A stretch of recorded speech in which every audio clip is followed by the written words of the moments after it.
नमस्कार मंडळी, मी तुमचा लाडका मित्र वरद विजय चव्हाण आणि मी तुम्हा सर्वांचं माझ्या युट्यूब चॅनलमध्ये स्वागत करत आहे. मंडळी, फायनली एक दिवसाच्या डिले नंतर बडे मियां छोटे मियां आज रिलीज झालेला आहे. खरं हा काल रिलीज होणार होता, पण काही कारणांमुळे तो आज रिलीज करण्यात आलाय. आता जर तुम्ही हा सिनेमा बघण्यासाठी इच्छुक असाल तर तुम्हाला सांगू इच्छितो की जे प्रेडिक्शन मी ट्रेलर बघूनच केलं होतं की बडे मियां छोटे मियाचं नाव बडा ऍक्शन, छोटा ऍक्टिंग, छोटी स्क्रीन प्ले असंच काहीतरी या सिनेमाच्या बाबतीत झालंय. आय मीन सगळं मोठ्या कॅनव्हासवर दाखवण्याच्या नादात, सगळं AI प्रेझेंटेशन, VFX, CGI भरभरून करण्याच्या नादात जो मूळ असतो एक सिनेमाचा, ते म्हणजे त्याची स्टोरी, तो म्हणजे अभिनय, तेच कुठेतरी या सिनेमाच्या बाबतीत अत्यंत गणलंय.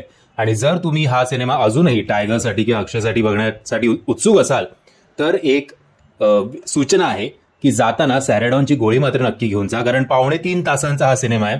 सो जवळजवळ इंटरव्हल आणि सगळं धरून 3.25-3.5 तास आपण त्या थिएटरच्या, त्या स्क्रीनच्या अवतीभोवती असतो. आणि हा सिनेमा बघून जेव्हा आपण बाहेर पडतो तेव्हा तुमचं डोकं नक्कीच दुखेल. हे मी ट्रेलर रिव्ह्यूमध्ये सुद्धा म्हटलं होतं की एवढा ऍक्शन, सतत तो लाऊड म्युझिक, लाऊड BGM, त्यात जर स्टोरीची मजा नसेल, तडका नसेल स्टोरीचा, तर ऍक्च्युअली डोकं आपलं दुखायला लागतं. आणि तेच काहीतरी या सिनेमाच्या बाबतीत होतं. सगळ्यात महत्वाची गोष्ट म्हणजे टायगर श्रॉफने जी कॉमेडी केली आहे ना, ती कॉमेडी ऐकून टायगर श्रॉफचंच एक वाक्य त्याला म्हणावं असं वाटतं. आणि ते वाक्य म्हणजे छोटी बच्ची हो क्या. अभि काही कशाला उगाच त्याला ऍक्शन जेमतेम तो करतो, जेमतेम म्हणजे ऍक्शन चांगला करतो, action with expressions with acting तो खूप कमी करतो. त्याच्यात त्याला कॉमेडी कुठे करायला लावली बुवा. आणि अक्षय कुमारचं बघायला झालं तर खूप वाईट वाटतं त्याला असं बघून. मतलब त्याचा जेव्हा पहिला सिनेमा आला होता, आय थिंक खिलाडी त्याचा पहिला सिनेमा होता वाटतं, तेव्हापासून मी त्याचा डायहार्ड फॅन आहे. आणि त्याला आता विदाऊट एनी कन्व्हिक्शन्स फक्त एका पाठोपाठ एक वर्षाला 4-5 सिनेमे करायचे म्हणून तो करतोय, असं चुकून किंवा असं वाटतं. कदाचित त्याचा तो हेतू नसेल, पण आता असं वाटतं हा काही कन्व्हिक्शनच नाही याच्या ऍक्टिंगमध्ये अनफॉर्च्युनेटली.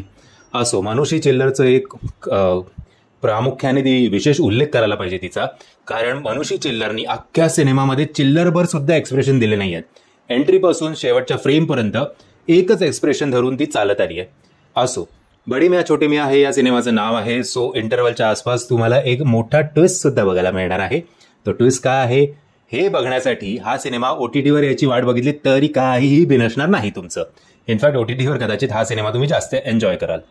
बाकी ओव्हरऑल गाणी बरी आहेत, प्रेझेंटेशन पण बरं आहे, प्रयत्न केलाय VFX CGI बऱ्यापैकी वर्क करण्याचा, पण स्टोरीतच जान नसल्यामुळे काही मजा येत नाही. ते स्टोरी पण सेमच आहे, जे ट्रेलरमध्ये पण आपल्याला अंदाज आला होता की एक पॅकेज आहे, ते एका टेररिस्ट ग्रुपच्या हातात जातं आणि मग 2 इंडियन सोल्जर्स त्याच्यासाठी अपॉइंट केले जातात, जे आपण मिशन इम्पॉसिबलमध्ये, पठाणमध्ये, YRF युनिव्हर्समध्ये हमखास बघतो.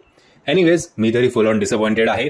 सो बडा सॅरेडॉन छोटा डोलो असं काहीतरी या सिनेमाचं नाव ठेवायला पाहिजे होतं, कारण 1 नाही 2 नाही, कदाचित 3 डोकेदुखीच्या सुद्धा गोळ्या तुम्हाला घ्यायला लागतील हा सिनेमा बघितल्यानंतर.